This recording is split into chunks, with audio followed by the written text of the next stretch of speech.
시작되었습니다. 오늘은 어린이 주일이죠. 5월 5일이 어린이날이기 때문에 그것과 맞춰서 우리가 이렇게 주일을 지킵니다. 지금 옥상에서는 아까도 말씀드렸던 것처럼 우리 아이들을 위한 행사가 진행 중에 있어요. 여러분들 뭐 우리 아이들 몇 명이나 된다고 옥상에서 그래라고 생각하실지도 모르겠습니다만 요즘 아이들이 제법 모입니다. 네, 아이들이 전도돼서 와서 또 아이들이 큰 아이들도 와서 같이 있고요. 그래서 제법 유치부부터 이제 그 아이들까지 제법 인원들이 좀 생겨서 같이 그 안에서 어울리고 있는데요.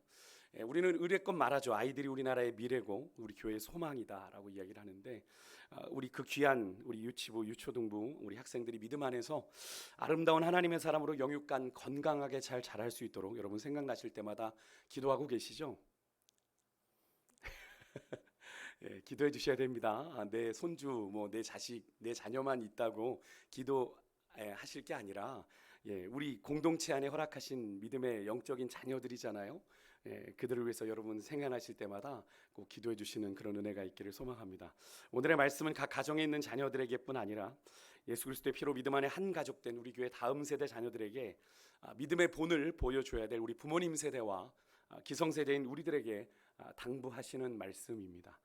오늘 함께 봉독한 이 데살로니가 전서는요, 사도 바울이 서신서를 13개를 기록했습니다. 서신도 있고 서신서를 주로 기록을 했죠. 그 어떤 서신서보다 이 근본 본자를 쓰는 본에 대한 강조가 많이 되어 있는 성경이 바로 이 데살로니가 전서입니다.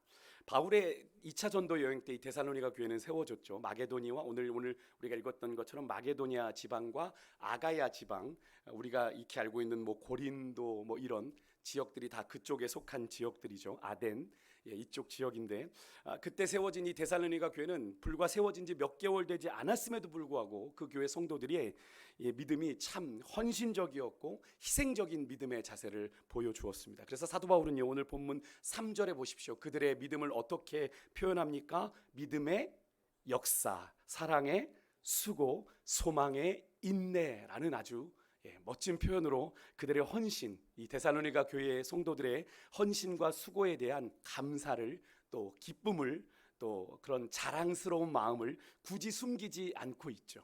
그러면서 7절에 단적으로 이 데살로니가 교회 성도들의 믿음이 마게도냐와 아가야 모든 지방의 믿는 자들의 본이 되었다라고 선언을 하고 있습니다. 사실 바울의 2차 전도 여행 일정 중에 이제 데살로니가를 떠나서 이제 사도행전 17장을 보게 되면 나오는데요.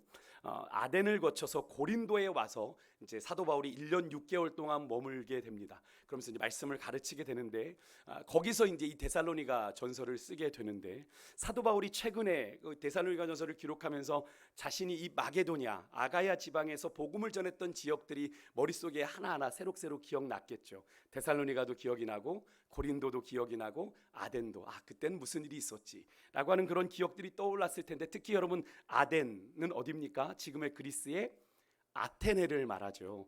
여러분 그리스 신화에도 많은 신들이 언급되어 있는 것처럼 그 당시에 아덴 사람들은 아주 다신교적인 그런 신관을 가지고 있었습니다. 그러니까 신이 많아요.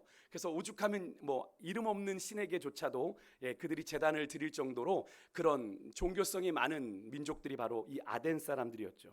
그러니까 이들에게는 예수님이 어떤 존재입니까? 바울이 전하는 예수 그리스도마저도 그들에게는 어느 저기 벼유다라고 하는 변두리 지역에 이름 없는 신 정도로 예수님을 취급하고 있는 그런 모습에 사도 바울은 좀 적잖은 실망을 좀 하고 있는 상황인 겁니다. 난 열심히 전했는데 이들이 우리 예수님을 그 정말 참신 참 하나님이신 예수님을 그렇게 여기다니 하는 그런 인간인지라 사도 바울도 마음에 그런 마음이 들었을 거예요. 그런데 그렇게 자신의 선교 바울 2차 전도 여행의 결과에 조금 좀 실망하고 있을 사도 바울에게 한 가지 위로가 있었는데 그게 무엇이었을까요?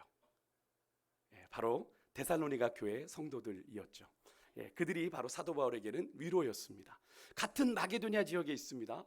그런데 이 데살로니가 교회 교인들의 믿음은 참 특별했던 거예요. 그런 남다른 믿음에 인해서 2장 14절에 나오는 것처럼 이 데살로니가 교회 성도들은요, 주변 지역에 있는 다른 마게도니아 지방 사람들로부터 심지어 박해도 받고 따돌림도 당했습니다. 그 믿음을 지켰다는 이유만으로. 그럼에도 불구하고 이 데살로니가 교회 성도들은 어떤 두려움과 망설임도 없이 하나님을 향한 그들의 순전한 믿음을 지켜냈던 거예요. 이런 그들의 믿음의 결단이 더 놀라운 것은요, 조금 전에도 말씀을 드렸지만 그들이 믿은 지 10년, 20년 된 그런 사람들이 아니라는 거예요.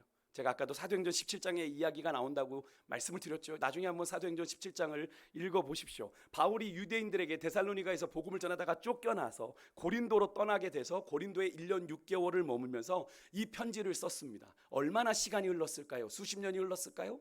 아니죠. 잠깐 지나간 시간입니다. 불과 몇 개월이 되지 않았어요. 사도 바울이 데살로니가에 복음을 전한 지 몇 개월이 지나지 않았는데 이 데살로니가 교회 성도들에게는 이런 단호한 아주 믿음의 결의가, 믿음의 결단이 나타나고 있는 거예요. 그러니까 너무나 자랑스러운 거죠. 그러니까 그런 믿음을 놓고 너희들의 믿음의 역사, 너희들의 사랑의 수고, 너희들의 소망의 인내를 내가 너무나도 하나님 앞에서 기억한다. 내가 잊을 수가 없다. 그런 이야기를 하고 있는 거죠. 여러분, 어떻게 이런 일이 가능했을까요? 그 이유를 오늘 우리가 함께 봉독한 말씀에서 찾아볼 수가 있는데 5절과 6절의 말씀입니다. 먼저 5절 말씀에 사도 바울이 이렇게 이야기해요. 우리 같이 한번 읽어보겠습니다. 5절 말씀 읽습니다. 시작. 이는 우리 복음이 말로만 너희에게 이른 것이 아니라 오직 된 것이니 우리가 너희 가운데서 너희를 위하여 어떠한 사람이 된 것은 너희 아는 바와 같으리라. 아멘. 제가 다른 버전을 클릭해서 복사를 해가지고 왔군요. 죄송합니다. 사도 바울은 그가 전한 복음이 말로만 데살로니가 교회 성도들에게 말로만 전해진 것이 아니라 그 전도의 말이 제대로 효력을 발휘하기 위해서 꼭 필요한 것이 있었음을 오늘 이 9절에서 말해주고 있는데 그게 뭐냐면 두 가지입니다. 첫 번째는 뭐냐면 능력과 성령과 큰 확신이에요. 이것은 한마디로 말하면 그겁니다. 사도들의 입을 통해 전해지는 복음, 그 복음의 선포 배후에는 누구의 일하심이 있어야 된다라는 거예요. 성령의 역사하심, 성령의 간섭하심, 성령의 개입하심, 성령의 일하심이 있어야 한다라는 걸 말하는 거죠. 당연한 겁니다. 십자가 부활의 복음이 그냥 사람의 말로만 전해져서 그게 영향력 있게 나타나겠습니까? 그게 사람을 바꾸겠어요? 아니죠. 그런 복음의 선포 이면에는 하나님이 일하셔야 되는 거죠. 하나님이 적극적으로 간섭하시고 역사하심이 있어야 되는 거죠. 그것을 사도 바울이 능력, 하나님의 능력, 성령과 그 일하심에 대한 큰 확신이 있을 때 복음의 역사가 나타나게 된다. 근데 이게 다가 아닙니다. 또 한 가지 중요한 요소가 있는데 그것은 이어지는 구절에서 우리가 찾을 수 있는데 다시 한번 5절 말씀을 좀 띄워주시면 후반부에 어떤 말씀이 나오냐면 우리가 너희 가운데서 너희를 위하여 어떠한 사람이 된 것은 너희 아는 바와 같으니라. 여러분 이게 무슨 말입니까? 여기 보면 복음 전파의 이 말이 제대로 효과를 나타내기 위해선 하나님의 역사하심과 더불어서 뭐가 있어야 된다는 거예요? 전도자, 복음을 전하는 전도자 자신의 삶이, 그 말씀에 합당한 삶이 따라와야 된다라고 하는 거죠. 즉 사도 바울 일행이 전한 복음 전파의 배후에는 복음을 전한 사도 바울 일행의 전도자 자신의 인격과 삶의 본이 그 뒤에 그렇게 따라오고 있었다라는 거예요. 복음을 전한 대로 그들의 인격과 삶이 보여지고 있었다는 거죠. 우리가 너희를 위하여 어떤 사람이 to be 되었다라고 하는 것, 그죠? 내가 복음 전한 그대로 너희들에게 그런 사람이 되었다라고 하는 것 너희들이 다 아는 바가 아니냐. 복음은 말은 이렇게 전하고 이렇게 그냥 삶은 대충 이렇게 다르게 산 그런 게 아니라 우리가 전한 대로 너희들 앞에 살았고 그런 사람이 되었다라는 것을 너희가 알고 있지 않냐라고 사도 바울이 이야기를 하는 거예요. 즉 복음을 전파하는 데는 이 세 가지가 잘 갖춰져 있어야 되는데 그 세 가지가 뭡니까? 첫 번째는 말이죠. 전해져야 되는 말, 예수 그리스도의 십자가와 부활의 복음의 본질을 담은 복음의 말. 둘째는 성령 하나님의 직접적인 일하심, 역사하심이 있어야 되고 마지막으로는 전하는 자가 그 전한 말씀에 합당하게 삶을 살아내야 하는 삶의 본이 필요하다라고 하는 거예요.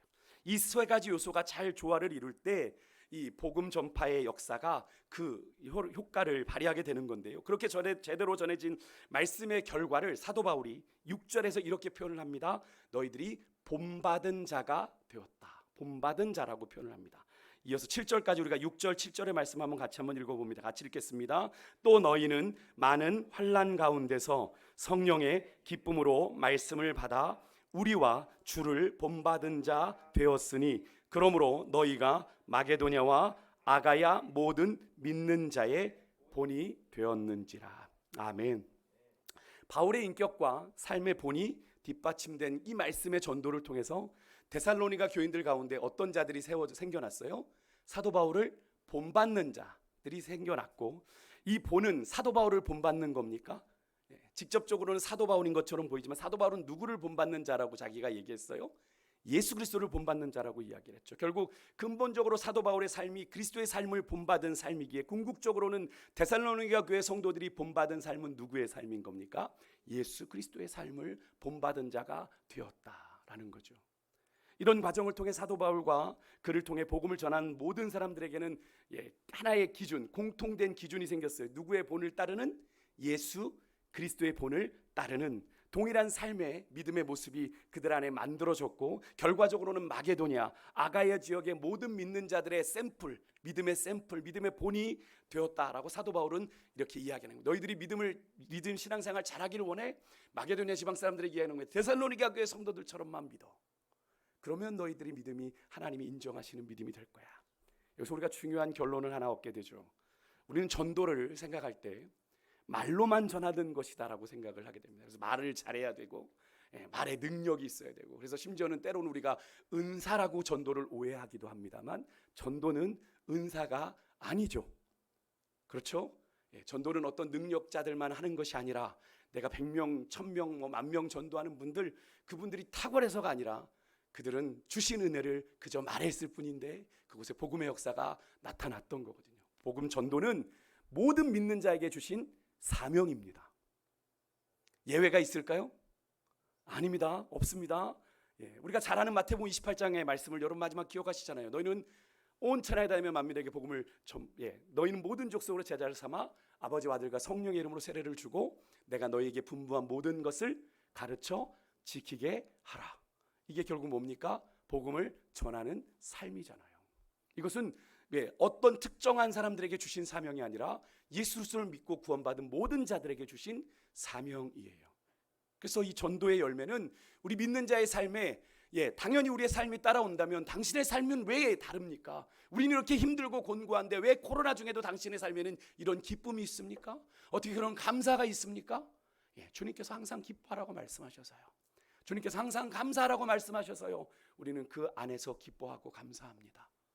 그렇게 고백하는 그 구별된 삶을 통해 우리의 복음이 전해지는 거죠. 근데 그것만이 아니라 말로만 전해지는 것이 아니라 그 복음에 합당한 삶이 동반돼야 되고 하나님의 직접적인 일하심이 함께할 때 전도의 열매는 맺혀지게 되는 건데요. 그래서 이것을 이렇게 좀 한 문장으로 정리해 볼 수 있을 것 같아요. 우리 같이 제가 적어드렸는데 함께 같이 한번 읽어볼까요? 같이 읽겠습니다. 시작. 말씀이 없이는 그리스도의 삶이 만들어질 수 없고 또한 삶이 따르지 않는 말씀만이 있을 수 없다.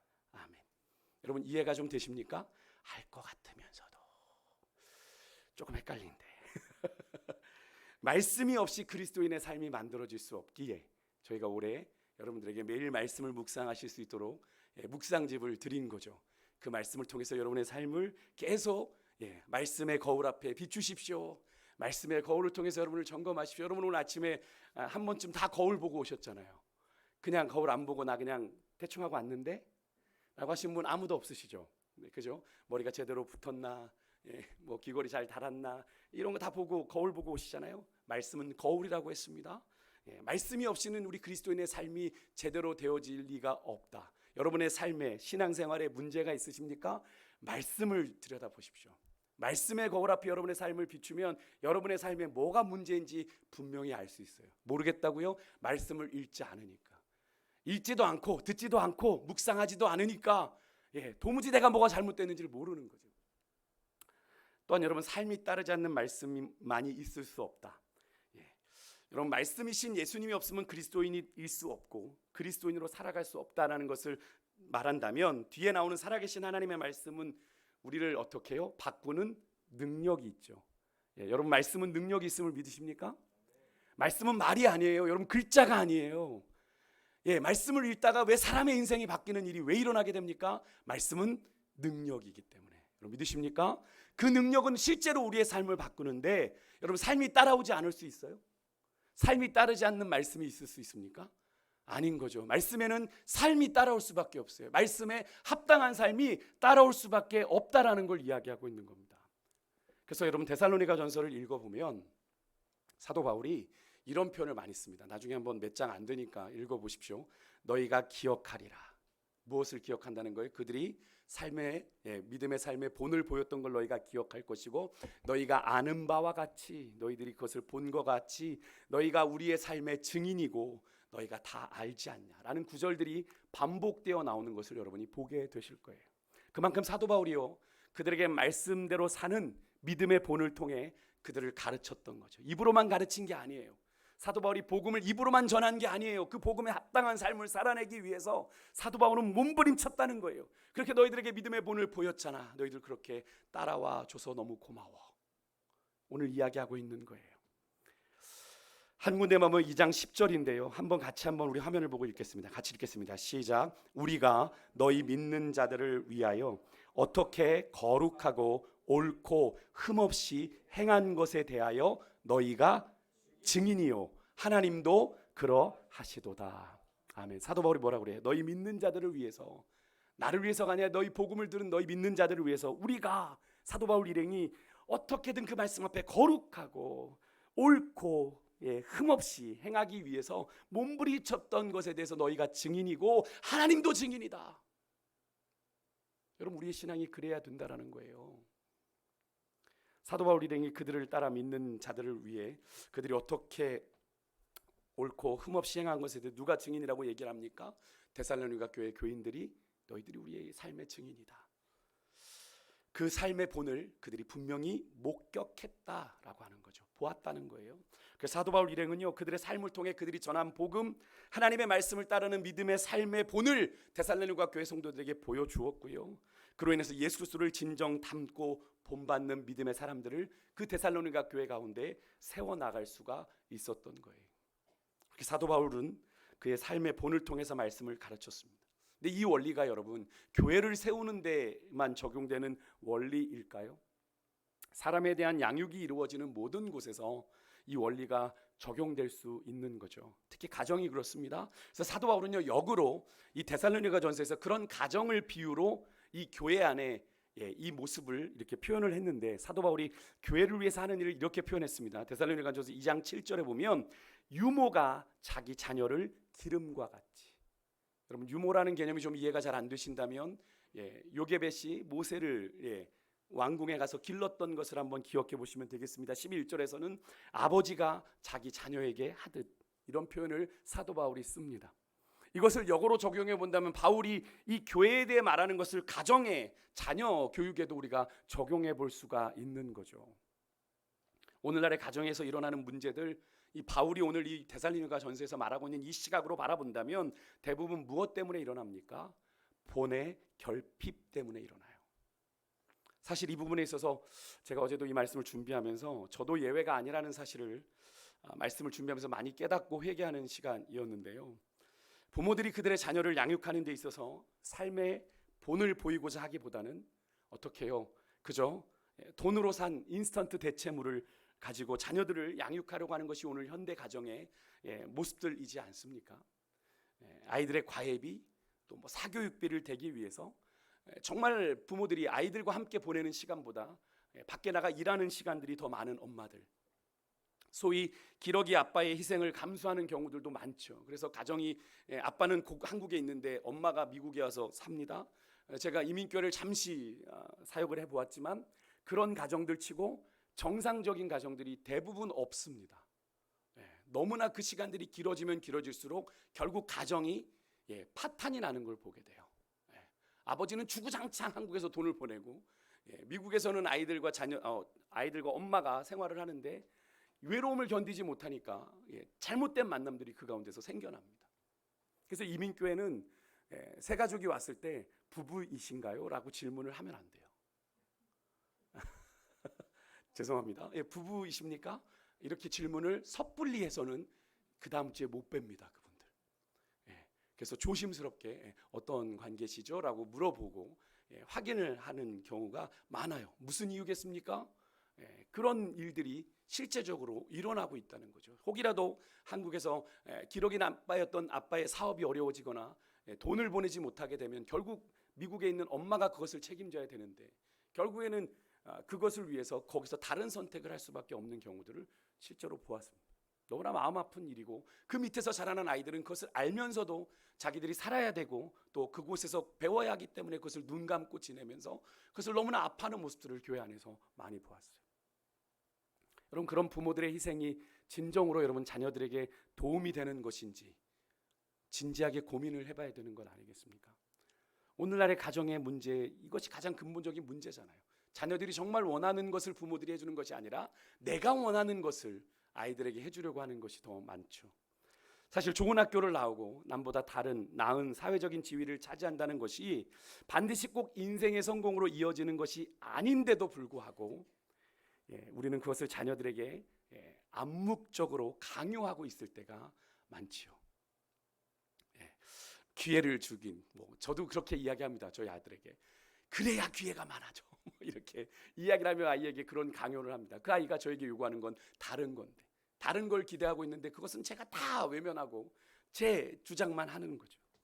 그러면서 정작 믿음의 사람으로서 우리 자녀들에게 정말 필요한 하나님을 경외하는 삶이나 나눔의 삶, 또 이웃을 위한 진심 어린 배려, 또 자기 희생의 삶 같이 마음에 깊이 새겨야 되고 또 삶에서 실제적으로 연습하고 훈련하지 않으면 안 되는 그런 믿음의 문제들에 대해서는 우리가 너무나도 쉽게 관가하고 있는 것을 우리가 보게 되지 않습니까? 사실 제 이야기이기도 합니다. 전 목사이면서도 아이에게 이런 믿음의 가치를 먼저 심어주려고 하기보단 아이와 시간이 되면 자꾸 저는 제가 그 아이에게 기대하는 것들을 계속 강요하고 있는 그런 모습들을 제 안에서 저는 보았습니다. 여러분들은 아니실지 모르겠는데 저는 그렇더라고요. 제가 예전에도 말씀을 드렸던 적이 있죠. 예전에 제가 교구 사역을 할 때 하루에 10가정씩 거의 한 5, 6개월을 대신방을 매년 하는데요. 그러면 거의 막 1000가정을 만납니다. 교회 중직자도 만나게 되고 장로님, 권사님, 집사님의 가정도 신방을 하게 되는데 가면 의외의 기도 제목을 제가 받는다고 말씀을 드렸어요. 어떤 기도 제목이냐면 자녀들이 불신 자녀들이 있는 거예요. 분명히 중직자의 가정인데 그 자녀들의 구원을 위해서 기도 제목을 내놓습니다. 그런 가정들이 많이 있어요. 이유가 뭐라고 제가 말씀을 드렸습니까? 대학 갈 때까지는 좋은 대학 가야 되니까 공부하라고 주일 예배도 못 드리게 하고 학원 보충 수업 시간이랑 예배 시간이 맞물리면 학원 보내고 또 대학 가고 나니까 이제는 어떻게 해요? 또 취업을 해야 되니까 취업 전쟁이라고 하니까 취업을 앞두고 취업 준비한다고 교회 모든 활동 막고 그냥 예배만 드려 이렇게 강요하며 그렇게 신앙을 유지하게 만드는, 여러분 솔직히 말씀드립니다. 예배만 드려서 그 믿음이 바로 자리를 잡고 자라날 수 있겠어요? 여러분 일주일 동안 주일 예배 한번 드리시고 신앙생활이 잘 되시던가요? 솔직히 한번 생각해 보십시오. 불가능합니다. 그럼 목사인 저도 불가능해요. 주일 한 번의 예배로 하나님 앞에 바로 서기 어렵습니다. 근데 그렇게 정말로 치열한 경쟁사회 속에서 살아가는 자녀들이 일주일에 한 번 그 예배를 드리는 것으로 그렇게 말하는 그 부모의 모습 속에서 이 아이들은요, 예배의 가치를 배웁니다. 그 부모가 이야기하는 그 말 속에서 그 부모에게 하나님이 어떤 존재인지를 배웁니다. 공부보다 못한 거구나. 취업보다 못한 거구나. 내가 성공하는 게 이 부모에게는 하나님보다 더 중요한 거구나. 그럼 내가 그 기대에 만족해 줘야지. 그러고서 나중에 너 신앙생활 잘해야 되는 거야 라고 얘기하는 그 이야기가 여러분 들리겠습니까? 얼마나 위선적으로 들리겠어요? 얼마나 이율배반적으로 아이들에게 들리겠습니까? 결국엔 머리가 다 크고 성인이 되고 자녀들이 되고 나니까 내 품을 떠나죠. 부모 말 듣지도 않고 자기 고집대로 합니다. 품 안에 자식이란 말이 괜히 있는 거겠어요? 품 안에 있을 때나 내 자식이지, 그죠? 내 말을 좀 듣는 귀뚱으로라도 듣지. 우리가 품을 떠나면 자녀들 안 들으면 우리 부모들 그러죠. 아유, 네 알아서 해라. 내 인생이냐라고 얘기를 많이 하시지 않습니까? 그러다가 결혼해서 부모 곁을 떠나고 나면 그 자녀들의 신앙생활은 더 이상 부모의 손을 떠난 불가항력적인 문제가 되어버리고 마는 것을 많이 보게 됩니다. 참 안타까운 모습이에요. 그래서 한 교회 중직자가 되었다라고 하는 건 그냥 교회에서 직분을 맡는 정도의 문제가 아니라 여러분 섬기는 교회 성도들에게 믿음의 본을 보여야 하는 자리지 않습니까? 그죠? 그런 불신 자녀들로 인해서 때로는 어떤 장로님들이 그런 고백합니다. 목사님 참 제가 이게 민망해서 죽겠어요. 얘기도 못합니다. 어디서. 그래서 이렇게 기도 제목을 내놓습니다. 스스로 민망해하시고 본인의 체면이 안 선다는 말씀을 하시는 그런 모습을 볼 때 목회자로 참 마음이 안타깝고 그랬던 속상했던 기억이 있습니다. 여러분, 그래요. 믿음의 유산이요, 그냥 여러분 그냥 저절로 이어져 가는 겁니까? 전해지는 거예요? 하나님을 경외하는 삶 그냥 되어집니까? 아니죠. 어려서부터 온전한 예배 생활, 또 말씀 중심의 교육을 통해서 하나님 경외하기를 배워야 삶의 현장에서 그렇게 살아나는 흉내라도 여러분 낼 수 있는 거죠. 그것이 훈련이 될 때 그 삶이 연습되어지고 훈련이 되어지는 거죠. 이웃을 사랑하는 삶, 자기를 희생하는 삶 또한 여러분 어려서부터 몸에 배이도록 훈련하지 않으면 절대로 되어지지 않는 것이 오늘의 시대입니다. 왜요? 개인주의, 이기주의가 팽배한 시대니까.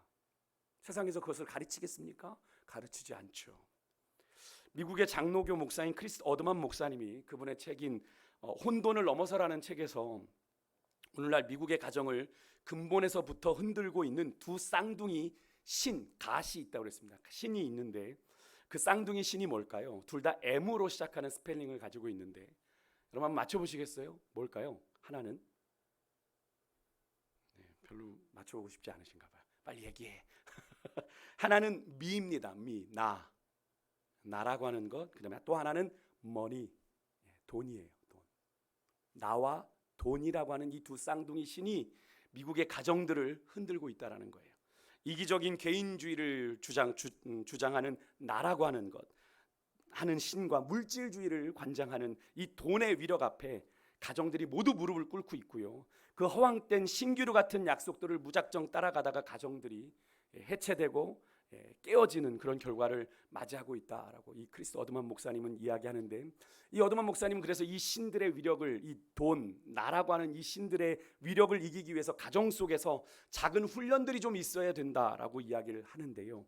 예를 들어서 이런 거죠. 자녀들과 함께 자신에게 생기는 돈 가운데 일부를 떼어서 도움이 필요한 것을 찾아 나누는 그런 훈련들을 부모가 같이 해라.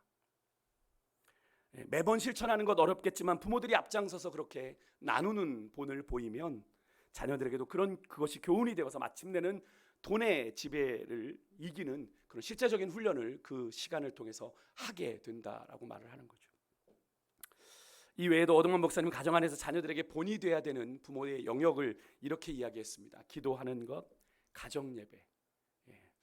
제가 이 부분을 묵상하면서 저희 아이에게 참 제가 바쁘다는 핑계로 가정 예배를 규칙적으로 드리지 못했던 것에 대해서 제가 참 많은 그런 회개를 했는데요. 또 그것뿐만이 아닙니다. 그런 종교적인 부분만이 아니라 빚지지 않고 내게 주어진 재정을 잘 균형 있게 쓰는 것, 그것도 훈련을 아이들에게 해야 되는 거고요. 또 집안일을 도와 설거지를 하고 또 집안을 청소하고 또 필요가 있는 이웃들을 정말 긍휼의 마음으로 돌아보는 일, 그리고 또 자기 집뿐만이 아니라 이웃의 집 앞에 있는 그런 쌓인 눈까지도 치우는 그런 일들, 그리고 또 내게 주어진 시간들을 잘 규모 있게 사용하는 일들을 집에서 부모들이 함께 훈련을 해야 자녀들에게 그것이 훈련되고 연습이 되어진다라고 그 어드만 목사님은 이야기하는데요.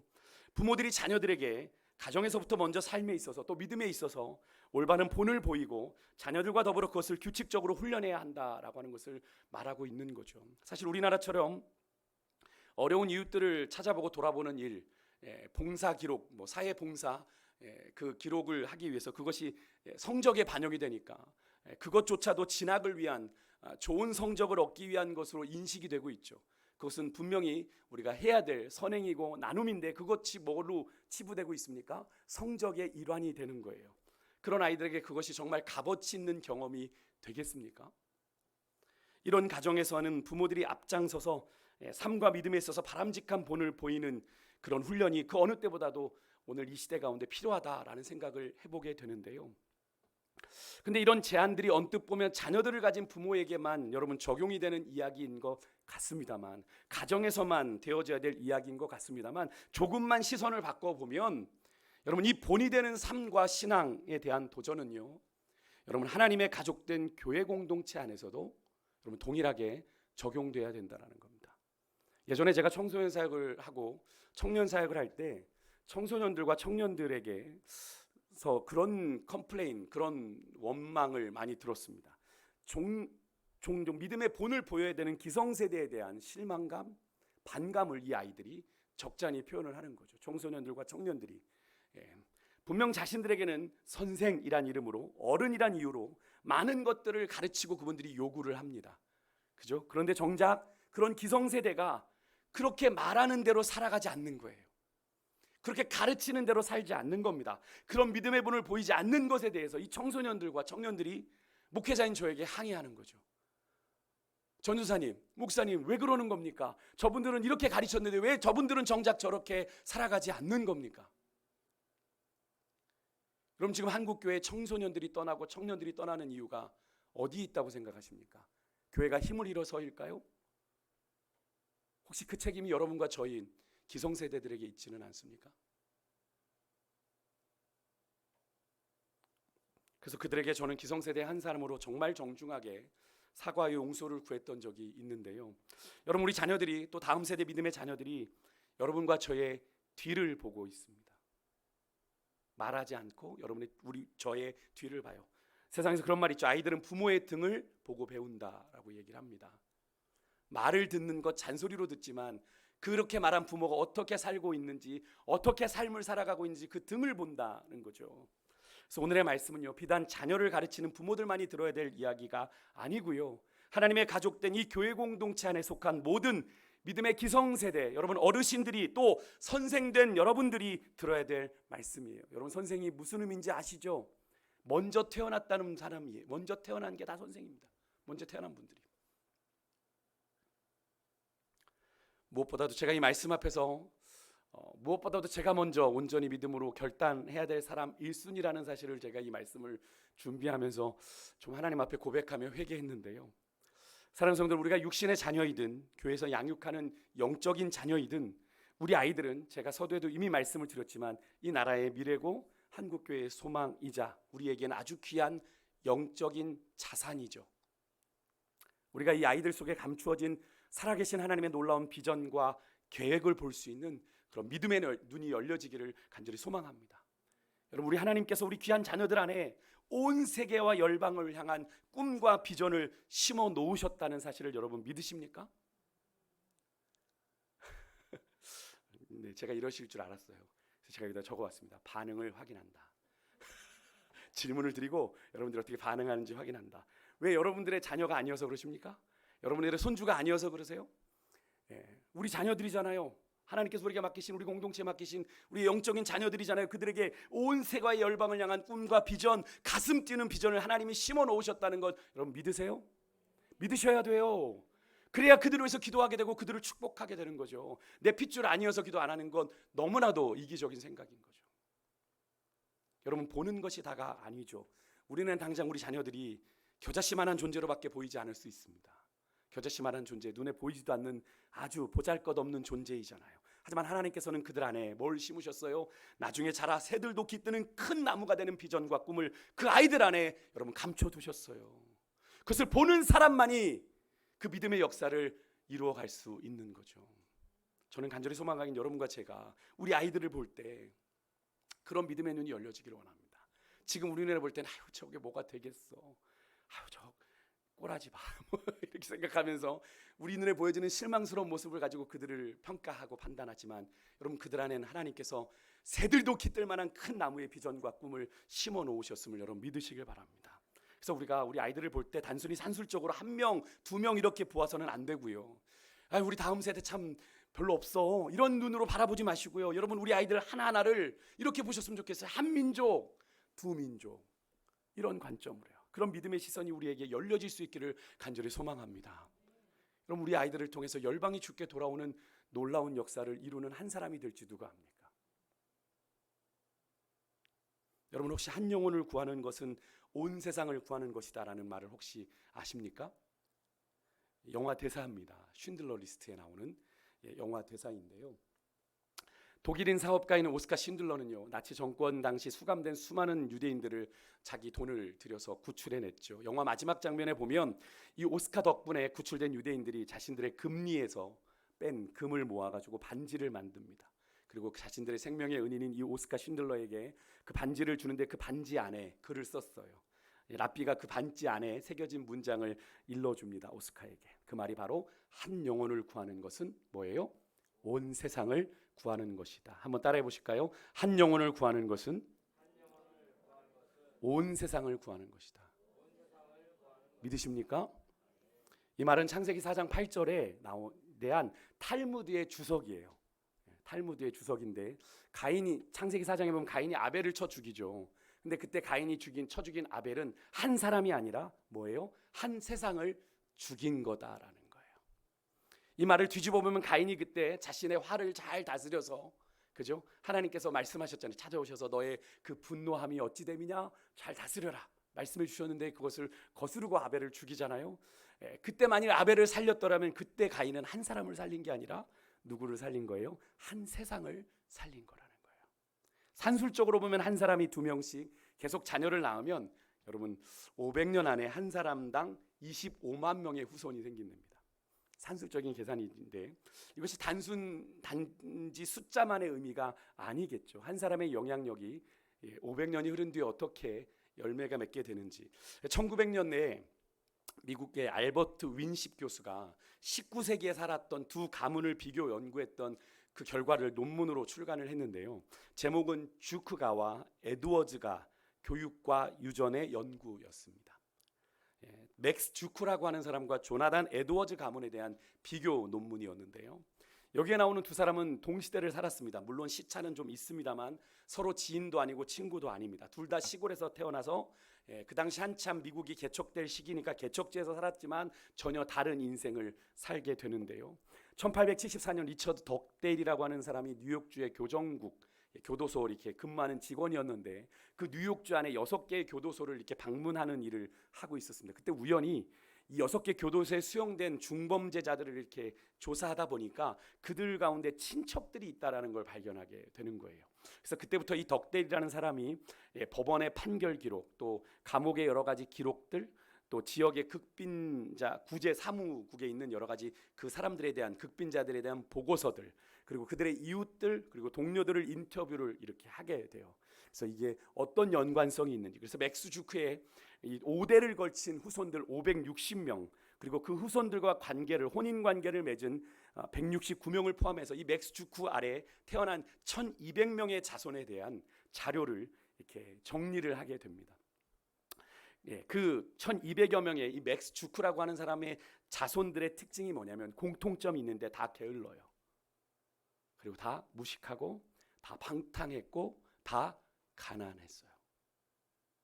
그들의 조상인 맥스 주크의 사람이 그랬다고 합니다. 그렇게 한량처럼 방탕하게 배우지 않고 그냥 그때그때 그냥 즉흥적으로 살아갔던 삶인데 그 후손들이 다 그것을 그대로 물려받아 살아가고 있는 거죠. 이 조사된 맥스의 자손 1200명 중에요 300명은 유아기에 다 죽었고요 440명은 퇴폐적인 생활 습관으로 게으름 가운데 몸이 망가져서 병들어 살았고요 310명은 직업적인 거지로 살았고요 50명의 여자들은 직업적인 창녀로 악명이 높았다고 합니다. 그리고 150명은 범죄자, 100명은 알코올 중독, 60명은 상습적인 절도범, 70명은 살인자, 단 20명만이 그 가문에서 직업을 배웠는데 그 중에 절반인 10명은 그 직업도 교도소에서 배웠어요. 그 가문이 어떻게 되었는지를 여러분 보시죠. 이게 1897년에 아까 제가 서두에 말씀드렸던 그 논문을 썼던 엘버트 윈십 교수에게 이 맥스 주크와 같은 시대를 살았던 조나단 에드워즈의 가게, 그 가문을 조사해달라는 위탁이 들어오게 됩니다. 조나단 에드워즈가 여러분 누군지는 혹시 들어보신 적이 있으신가요? 유명한 목사님이죠. 1740년에 미국에서 일어난 영적인 대각성 운동을 일으켰던 주역입니다. 19세기 유럽에서도 이 사람을, 미국에 있는 목사님인데 유럽에서조차도 인정하는 세계적인 신학자고 사상가였던 분인데요. 이 11명의 자녀들 중에 5째로 태어났습니다. 그런데 11명의 자기 혼자만 아들이고 다 딸이었어요. 위로도 누나, 아래로도 여동생들. 어려서 독실한 가정에서 신앙교육을 받았고 10살 때 이미 가까운 숲속에 움막을 만들어 놓고 친구들과 기도하는 시간을 가질 정도로 아주 신실했다고 합니다. 23살에 목사 안수를 받고 25년간 목회를 하면서 이제 그 목회를 마치고는 인디언 선교사로 사역을 하다가 말년에는 미국의 유명한 프린스턴 대학의 총장을 역임하고 56세에 세상을 떠나게 되는데, 그런 조나단 에드워즈가 이제 경건한 여성과 결혼을 해서 그의 슬하에 1390명의 후손을 두었습니다. 그 후손 중에는 13명이 대학 총장이었고요, 65명이 교수였고요, 3명이 상원 의원이었습니다. 그리고 3명은 주지사, 또 100명은 변호사, 30명은 판사, 56명은 외과 의사, 그 중에 1명은 의대 학장까지 역임을 했고요, 100명은 선교사와 목사와 신학자였고요, 80명은 미국의 공직자들이 배출됐는데 3명은 시장, 1명은 재무부 감사관, 1명은 부통령까지 이 조나단 에드워즈 가문에서 세워지게 됐고, 75명은 군대 장교, 60여 명은 작가였다라고 합니다. 한 사람이 그냥 한 사람이 아닌 것을 이 윈신 목사님의 이 보고를 통해, 논문을 통해서 우리가 확인을 하게 되죠. 한 사람의 영향력이 그 후손들에게 어떤 영향을 주는지를 이 논문을 통해서 우리가 분명히 확인하게 되지 않습니까? 그런데도 우리가 한 사람을 볼 때 그냥 한 사람으로 바라보아야 되겠습니까? 아닌 거죠. 사랑하는 성도 여러분, 저는 저와 여러분이 우리 육신의 자녀들의 또한 영적인 자녀들에게 아름다운 믿음의 본을 보여줄 수 있는 그런 좋은 믿음의 롤 모델이 될 수 있기를 간절히 소망해 봅니다. 가정에서뿐 아니라 하나님의 가족된 교회 공동체 안에서도요, 우리의 자녀들은 여러분과 저의 등을 보고 배웁니다. 말씀대로 살아가고 있는지, 우리를 가르친 대로 살아가고 있는지. 우리 어른들이 입으로는 너무나도 쉽게 믿음을 말하고 낫대는을 이야기하며 신앙을 이야기하고 또 그들에게, 우리 자녀들에게 종용합니다. 그렇게 신앙생활하면 안 돼. 정작 우리는 그런데 그런 믿음의 고백과 상관없이 살아가고 있지는 않으십니까? 그들이 보지 않는 자리에서. 우리도 모르는 사이 어느덧 우리의 말과 행동의 은연중에 배어나오는 세속적이고 비신앙적인 가치관이 우리 아이들에게 전해지고 있지 않습니까? 우리 자녀들에게 부정적인 믿음의 영향을 주고 있으면서도 그것조차 인식하지 못하고 살아가고 있지는 않은지 우리의 모습을 좀 돌아볼 수 있기를 소망하고요. 이것은 저에게도 하는 이야기입니다. 여러분들을 책망하려고 하는 말씀이 아니라 제 자신에게도 하는 이야기인데, 여러분, 우리 모두가 말만이 아니라, 사도 바울은 말만 복음을 전하지 않았습니다. 말에나 일에나 우리의 삶에나 행동에나 살아계신 하나님과 우리 자녀들 앞에서 정말 부끄럽지 않게 믿음의 본을 보이는 그런 신실한 하나님의 사람들이 되실 수 있기를 주의 이름으로 축복합니다. 우리 자녀들은, 우리 가정에, 또 우리 교회 공동체 자녀들은 우리의 등을 보고 배웁니다. 우리의 고백하는 믿음의 고백답게 거기에 합당한 삶을 살아가는 여러분과 제가 될 수 있길 소망하고요, 그 마음을 담아서 우리가 이 찬양 부르기를 원합니다. 원하고 바라고 기도합니다.